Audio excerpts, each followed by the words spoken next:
அத்தை போனதும் பிரியாணி எடுத்துகிட்டு வந்து கொடுத்து ஒன்று தான் வாங்கிட்டு வந்தேன். அத்தைக்கு கொடுக்க முடியாதுல இருந்தா சாப்பிட்டுன்னு சொல்லிட்டு 2 பேரும் சாப்பிட்றாங்க. பார்த்தா வள்ளி கொஞ்ச நேரம் பார்த்து இவங்க சாப்பிட்டு முடிச்சோன்னே புளி சாதம் உனக்காக பிடிக்குமேன்னு செஞ்சு எடுத்துகிட்டு வந்தேன்னா டெய்லியும் உங்களுக்காக செய்வேன், இன்றைக்கி தான் கொடுக்க முடிஞ்சிச்சு சாப்பிடு வா அப்படின்னு சொல்லிட்டு கூப்பிட்றாங்க.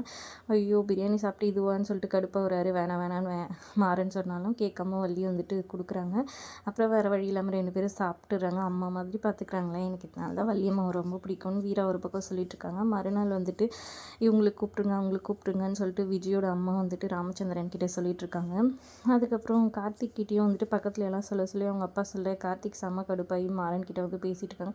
எல்லாரையும் கூப்பிட்றா, அவளை எக்ஸ்போஸ் பண்ணிடலாம், அவள் கன்சீவாகவே இல்லைன்றது இது பண்ணலாம், ஏதாவது ஒரு ஐடியா பண்ணலான்னு யோசிச்சுக்கிட்டே இருக்கிறாங்க. ஒரு பக்கம் ஒரு சூப்பர் ஐடியா இருக்குன்னு பிருந்தா ஒன்று சொல்ல, சரி ஓகே எது இது பண்ணுவோம் அதை பண்ணி பார்க்கலாம், நடந்தால் ஓகே அப்படின்ற மாதிரி சொல்லி பிளான் பண்ணுறாங்க. கரெக்டாக விஜயை கூப்பிட்டுக்கிட்டு கோயிலுக்கு போகிறாங்க. வள்ளி குலதெய்வம் கோயிலுக்கு போகணும், அங்கே போய்ட்டு ஒரு பரிகாரம் பண்ணணும், இந்த மாதிரி கன்சீவ் வந்தாங்கன்னா அதெல்லாம் பண்ணணும், நீ வான்னு சொல்லிட்டு கூட்டிகிட்டு போகிறாங்க கண்மணியோடு சேர்த்து. விஜய்க்கு டவுட்டாகவே இருக்குது, பின்னாடி மாறனும் வீராவும் ஃபாலோ பண்ணுறதை பார்த்து எதுக்கு அவங்க ஃபாலோ பண்ணுறாங்கன்னு கேட்க நம்மளுக்கு பரிகாரத்துக்கு ஹெல்ப் பண்ணதான்னு சொல்லிடுறாங்க. அப்புறமா நைஸாக பூஜை எதுவும் வாங்கணும் அது இதுன்னு சொல்லிட்டு இது பண்ணிவிட்டு அங்கேருந்து இறங்கி ராமச்சந்திரன் கால் பண்ணி இந்த மாதிரி ஏதாவது இது இருக்கா, இந்த மாதிரி கூட்டிகிட்டு போயிருக்காங்க சித்தி நீங்களும் வாங்கன்னு சொல்ல, அப்படின்னு எதுவும் இல்லையே, நம்ம இதில் வழக்கமே கிடையாது, அத்தை பண்ணியிருக்காங்களான்னு கேட்க, அப்படியெல்லாம் எதுவும் பண்ணதில்லைம்மா, சரி எதுவும் நல்லதுக்காக தான் இருக்கும், போய் பண்ணிட்டு வாங்க நான் வரலன்ற மாதிரி ராமச்சந்திரன் சொல்லிடுறாரு. வள்ளி இதை பிளான் பண்ணி பண்ணுறாங்கன்றதை புரிஞ்சுக்கிறாங்க விஜய். அதனால் போக விடாததுக்காக என்னென்னமோ பண்ணுறாங்க.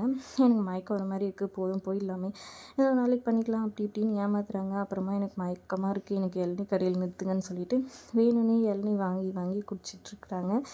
இவ கிளம்புற மாதிரியே தெரிலடா, நடிக்கிறாடா, அவளுக்கு தெரிஞ்சிச்சு பொழுது நம்ம பிளான் பண்ணிட்டோன்னு சொல்லிட்டு மாறன் கிட்டே சொல்ல, மாறன் வந்து என்கிட்ட ஒரு சூப்பர் ஐடியா இருக்குன்னு சொல்லிட்டு கடகடன்னு கார் எடுத்துகிட்டு அதாவது அவர் எடுத்துகிட்டு வந்து ஆட்டோ எடுத்துகிட்டு வந்து டப்புன்னு விஜய் இடிச்சிடுறாங்க. ஐயோ விஜய்க்கு அடிபட்டுச்சு, வாங்க ஹாஸ்பிட்டல் கூட்டிகிட்டு போகலான்னு சொல்லிட்டு கூட்டிகிட்டு போகிறாரு. விஜய் எனக்கு ஒன்றுமே ஆகலை அப்படின்னு சொல்கிறாங்க. இல்லை டாக்டர் இவங்க வேறு கன்சீவாக இருக்காங்க, உள்ளடியாக இருக்கும், இதுக்கும் ஸ்கேனெல்லாம் பண்ணி பார்த்துருங்க, எங்கள் வீட்டு வாரிசு வளருது அப்படின்னு சொல்லிட்டு கூட்டின்னு போய் விட்டுடுறாங்க. பொறுத்திருந்து பார்க்கலாம் விஜயோட பிளான் எக்ஸ்போஸ் ஆகுதா என்ன நடக்குதுன்ட்டு. வீடியோ பிடிச்சிருந்தா லைக் பண்ணிக்கோங்க. தேங்க்ஸ் ஃபார் வாட்சிங்.